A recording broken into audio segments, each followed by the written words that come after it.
Man spots Jeep at Walmart for weeks, decides to approach driver. The car was sitting in front of the shop again like it knew his routine, but it was so big and particular that it stood out like a sore thumb to him. Easing into a parking bay, he decided in a split second to walk straight up the vehicle and have a look at who the occupants were. He tapped on the window and waited for someone to open the door. He loved three things: his family, dogs, and cars. So when Jake Holloway noticed a particular silver Jeep frequenting his local Walmart and Target in Altoona, Iowa, he immediately took notice.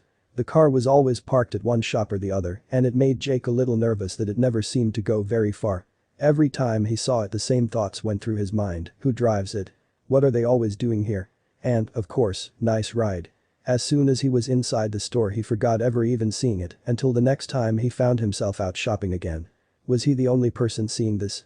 It would take Jake weeks before the curiosity was strong enough to find the answers to his questions, and in the end, he would need one final push over the edge, which compelled him to actually go near the silver Jeep.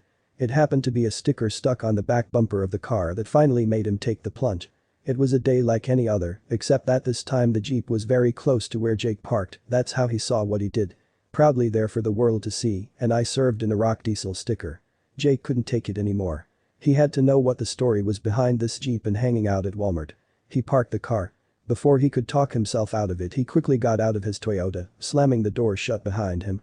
He walked a short distance to the Jeep and stopped outside. Sunlight reflecting off of the windows made it hard to see if anyone was inside at all, so lifting his hand, he knocked firmly on the window and stepped back. The driver's door was pushed open and there was, presumably, the owner, looking back at Jake. To get the conversation going, Jake opened with some car talk, complimenting the owner on his ride and introducing himself. He soon learned that there was more to the silver Jeep than he had ever thought possible. The man's name was Nick, and Nick had a story to share. Just as Jake had suspected, he was a veteran returned from the war effort, but what he wasn't expecting was the tale that followed. Nick had just returned from his fourth and final tour to find out that his wife was leaving him, and it got worse. He had nowhere to stay and no money left, so he did the only thing that he could. He went to look for a job, slept in his car, and tried to get enough dog food to feed his boxer. He had been sleeping in his Jeep for some time when Jake finally decided to have this chat. Jake couldn't just leave Nick like this, so he decided to do something about it. After saying their farewells, Jake went home and immediately jumped on Facebook.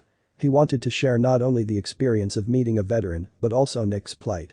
I see a lot of people out there posting about wanting to help people for the holidays. Here's my request. I don't know this guy from Adam and I don't know his whole story. There's been a silver Jeep Wrangler in the Walmart and Target parking lot in Altoona for the last few weeks. It moves from time to time back and forth. Noticed and I served a rock sticker in the back window today, and I finally got the nerve to stop. Told him I liked his Jeep. He liked my Toyota. Jake's social media message began. And I asked him if he was alright. He told me his name was Nick, and after he had got back from overseas, his wife left him with his Jeep and his dog. He's got no money and broke as a joke. Told me he just got a job at the DOT Department of Transportation, but hasn't been paid yet. Said he had started selling things off the Jeep to have any money at all. Jake continued writing, stating things just as they were, showing the sheer helplessness of the old veteran's situation. It broke my heart. If you want to do something for someone out of pure selflessness, please, Jake said, imploring others to help. If you see him, out of the kindness of your heart, do something nice for him or his best friend, the boxer dog. Few bucks. A gift. Some dog food. That's my request. Makes me sick to see a soldier on the street. Jake's post soon made its way to almost everyone in Altoona, and hearing about Nick's tragic situation, a small army of people were lining up to do what they could for him. It seemed the story touched everyone's hearts, and the community responded in a huge way. Within just a few short hours, things started happening. People were showing up at Nick's Jeep to offer what they could: money, gift cards, and even dog food for his loyal boxer dog. The biggest gift was a weeks-long fully paid stay at a hotel for Nick and his dog. Nick now has a warm place to rest, and his best friend is taken care of.